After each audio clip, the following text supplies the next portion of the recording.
നാടകത്തിലും സിനിമയിലും ഒരുപോലെ തിളങ്ങുന്ന നടന്മാർ വളരെ ചുരുക്കമാണ്. മലയാളത്തിന്റെ അതിരുകടന്ന് മറുഭാഷകളിൽ പോയി ചുവടുവെപ്പിച്ച നടന്മാരോ അതിലും ചുരുക്കം. ശ്രീ രാജൻ പി ദേവ് അത്തരമൊരു അപൂർവതയാണ്. അങ്കമാലിയിലെ അദ്ദേഹത്തിന്റെ വീട്. മലയാളത്തിലും മറ്റെല്ലാ ഭാഷകളും നമ്മൾ സജീവമായിട്ട് അഭിനയിച്ചുകൊണ്ടിരിക്കുന്നതാണ് ചേട്ടൻ ഇപ്പോൾ. എന്നാലും ദൈവം വന്നിട്ട് ഇപ്പോൾ ഒരു ഓപ്ഷൻ തരികയാണ്. നാടകത്തിൽ സൂപ്പർ സ്റ്റാറായിട്ട് ഇരുത്താം, അല്ലെങ്കിൽ ഇപ്പോഴത്തെ മാതിരി സിനിമയിൽ പല വേഷങ്ങൾ ചെയ്തിരിക്കാം എന്ന് പറഞ്ഞാൽ സാർ എന്തിലേക്കാണ് പോവുക? അത് ദൈവത്തിൻ്റെ ഒരു പാരയായിരിക്കും. നാടകത്തിൽ സൂപ്പർ സ്റ്റാറായിട്ട് തന്നെയാണ് സിനിമയിലേക്ക് ഞാൻ വന്നത്. കാര്യം കാട്ടുകുതിരയുടെ മേളിൽ ഒരു നാടകം എനിക്ക് ഇനിയും കളിക്കാൻ പറ്റില്ല. അപ്പോൾ അതുകൊണ്ട് ദൈവം എന്നെ നാടക ലോകത്ത് സൂപ്പർ സ്റ്റാറാക്കി. ഇന്നത്തെ ഒരു സിനിമാ നടനെ കിട്ടുന്ന എല്ലാ വരവേൽപ്പും സ്വീകരണങ്ങളും എനിക്കുണ്ടായിരുന്നു. 2 അവാർഡുകളും വാങ്ങി. സ്റ്റേറ്റ് ഗവൺമെൻറ്റിൻ്റെ പ്രൈവറ്റ് അവാർഡുകൾ 67 എണ്ണം വാങ്ങി. 67 അവാർഡുകൾ വാങ്ങി. അപ്പോൾ ആ സ്ഥിതിക്ക് ഇനിയും ദൈവം വന്ന് അങ്ങനെ ഒരു ഓപ്ഷൻ വെക്കുകയാണെങ്കിൽ ദൈവം തൽക്കാലം ആകാശത്ത് പോയിരിക്കുകയും ഞാൻ 10 പടം ചെയ്യട്ടെന്നേ പറയത്തുള്ളൂ. ഞാൻ ഈ 4 ഭാഷയിൽ അഭിനയിക്കണമെന്ന് പറഞ്ഞില്ലേ, എല്ലായിടത്തും വില്ലന്മാരായിട്ടാണോ അഭിനയിക്കുന്നത്? വില്ലനായിട്ടാണോ? വില്ലനും ക്യാരക്ടറും ചെയ്തിട്ടുണ്ട്. കൂടുതലും വില്ലനായിരിക്കുന്നത്. അതെന്താ ഈ എപ്പോഴും രാജൻ പി ദേവ് എന്ന് പറഞ്ഞ് നമ്മളായിരിക്കും ഇപ്പം നന്നായി ഇപ്പം സാർ തുടക്കത്തിൽ തന്നെ സിനിമയിൽ നല്ല ആളായിരുന്നു വിചാരിക്കുക. പക്ഷെ ആൾക്കാർ കൂടി ഉണ്ടാവും ഇയാൾ ശരിയാവില്ല, അവസാനം ഇയാൾ കള്ളത്തനം ചതിക്കും, ഹീറോയിനെ ചതിക്കും എന്നൊരു ഫീലിംഗ്. അതേ ഈ സംഭവം എന്ന് പറഞ്ഞാലേ എനിക്ക് സൗന്ദര്യം കുറച്ച് കൂടുതലാണല്ലോ. പിന്നെ നമ്മുടെ നാട്ടിൽ സൗന്ദര്യം വേണ്ട.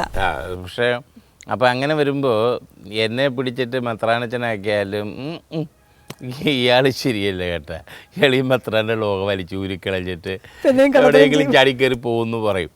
അത് എൻ്റെ രൂപത്തിലുള്ള ഒരു മാനുഫാക്ചറിങ് ഡിഫക്റ്റ് വേണമെങ്കിൽ പെടുത്താം. എന്നാലും പ്രായം വളരെ കുറവല്ലേ? പ്രായം കുറവാണെന്നാണ് എല്ലാവരും പറയുന്നത്. പക്ഷേ സീനിയോറിറ്റി അഭിനയത്തിൽ അങ്ങനെ ഒരുപാട് സീനിയർ ആയല്ലേ? അഭിനയത്തിൽ ഒരുപാട് സീനിയോറിറ്റി ഉണ്ട്. അപ്പോൾ അതുകൊണ്ട് ഈ നമ്മൾ ആദ്യമായിട്ട് ചെയ്യുന്ന ഒരു ക്യാരക്ടർ 100% സക്സസ് ആണെങ്കിൽ അതിൻ്റെ ഒരു ഹാങ് ഓവറിലായിരിക്കും മറ്റുള്ള കഥാപാത്രങ്ങൾ വരുന്നത്. അപ്പം നമ്മൾ കുറേ നമ്മുടെ തൊഴിലാണിത്. കുറേ അഭിനയിച്ച് കഴിയുമ്പം പറയും ഇതൊന്നും മാറ്റി തന്നുകൂടെ ചോദിക്കുമ്പം പറയും ചേട്ടാ ഈ ക്യാരക്ടർ ആ ചേട്ടൻ ചെയ്താലേ ശരിയാവുള്ളൂ. മലയാളത്തിൽ നിന്ന് മറ്റുള്ള സംസ്ഥാനത്തിൽ പോയി അഭിനയിക്കുമ്പോൾ അവിടെ റെസ്പെക്ട് കൂടും. അവരങ്ങനെയാണത് ആർട്ടിസ്റ്റുകളോട്. പൊതുജനമാണെങ്കിലും പിന്നെ ടെക്നീഷ്യൻസ് ആണെങ്കിലും ഒക്കെ പ്രൊഡ്യൂസേഴ്സ് ആണെങ്കിലും ഇപ്പം നമുക്ക് പൈസയൊക്കെ തരാൻ വരുന്നത് തന്നെ അവർ വളരെ ഭവ്യമായിട്ടാണ്. താരത്തിൽ കുങ്കുമവും ചന്ദനവും കർപ്പൂരവും ഒക്കെ ആകട്ടെ ഇത് പൈസ കെട്ടി ഒരു മഞ്ഞ ഇതിനകത്ത് കെട്ടിയിട്ട് കൊണ്ടുവന്ന് 2 കൈ കൊണ്ട് നമ്മൾ 2 കൈ നീട്ടി വാങ്ങും. കാര്യം അവർ പറയുന്നത് നിങ്ങളെപ്പോഴത്തെ ആർട്ടിസ്റ്റുകളുണ്ടെങ്കിലേ ഞങ്ങൾക്ക് ഇവിടെ നിലനിൽക്കാൻ പറ്റുള്ളൂ. നമ്മൾ പറഞ്ഞത് നിങ്ങളെപ്പോലത്തെ വൻകിട പ്രൊഡ്യൂസേഴ്സ് ഉണ്ടെങ്കിലേ ഞങ്ങൾക്ക് നിലനിൽക്കാൻ പറ്റുള്ളൂ എന്ന് പറയും. അപ്പോൾ അന്യഭാഷയിലേക്ക് കുറച്ച് റെസ്പെക്റ്റ് കൂടുതലാണ്. പക്ഷേ നമുക്കെപ്പോഴും നമ്മുടെ സുഖമെന്ന് പറഞ്ഞാൽ ഇവിടെ വന്ന് നമ്മുടെ ആൾക്കാർ തോളെ കൈയിട്ട് അവരെയും കളിയാക്കി അവരും കളിയാക്കി ചിരിച്ച് കളിച്ച് പോകുന്ന ഒരു വീടിൻ്റെ അറ്റ്മോസ്ഫിയർ ഉണ്ടാക്കാൻ പറ്റുന്നത് നമ്മുടെ ഓൺ ലാംഗ്വേജ്. എല്ലാ ഭാഷക്കാർക്കും അത് തന്നെ.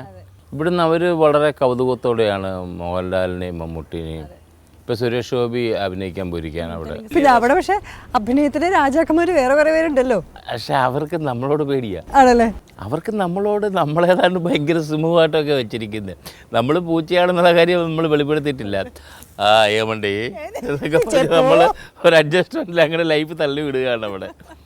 അപ്പോൾ ഇവരെ പോയിട്ടുണ്ട്. പിന്നെ തിലകൻ ചേട്ടനെ നെടുമുടി വേണു ചേട്ടനെയൊക്കെ അവർ കൗതുകത്തോടെ തിരക്കും.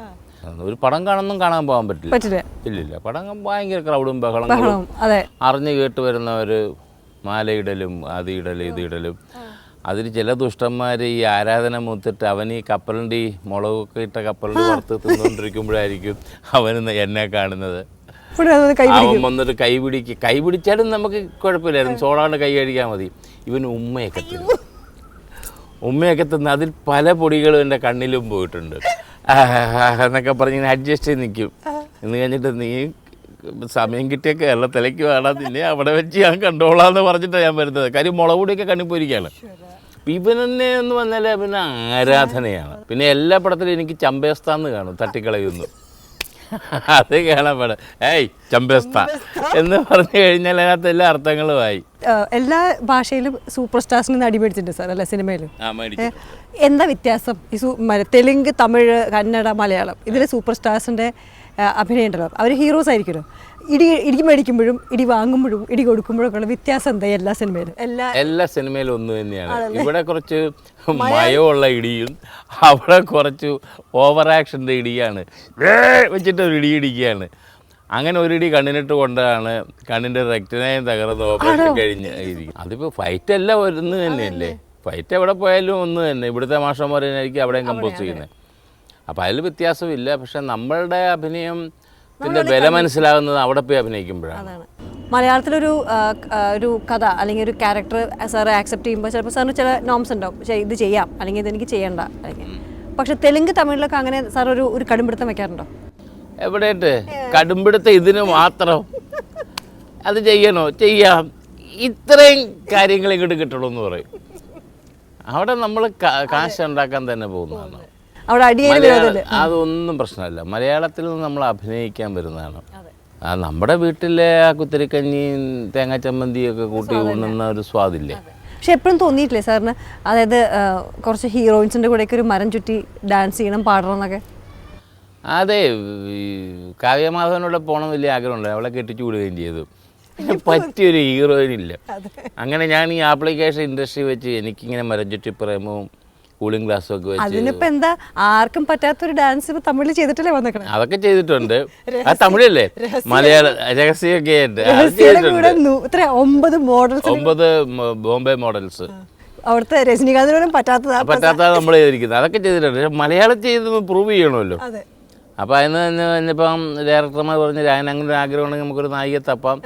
തപ്പി നിൽക്കുമ്പോൾ ഒരു ആംബുലൻസ് വന്നിറങ്ങി.